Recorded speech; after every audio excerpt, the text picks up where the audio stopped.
طبعی کوڕێک بە ناوی هەیە ئەلف میم خەرچی منتیقەیە مەیە بە هەندێک زەرجی ئەکسپایری هێنایی زەرجی مریشی لە ئیرانی هاتووە لە چێلێ لە مەرزیەی تەبعین سنوورێکی نافەرمیە کە هاتێ داخل بووە ئاسایشیش زانیاری هەبووە بدوێت بەدواتونێکی تەواوی کردووە لە بازگەی زۆر دەرجی کراوە. طبی ئەو گۆشتەکە هاتیە ناشەرعیە ئەکسپایرە وە پاشیوەی لە ناو ئەوەی هێنایە لە ناو چیمۆتۆ هێناوە یعنی ئەگەر هەرچەندە تەواویش بێ هەر ناشەرعی دەرەچێت لە بەرەوەی لە ناو چیمۆتۆ هێناوە.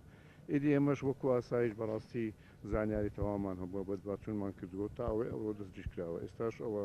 دەدەینە یاسا بە پێی یاسا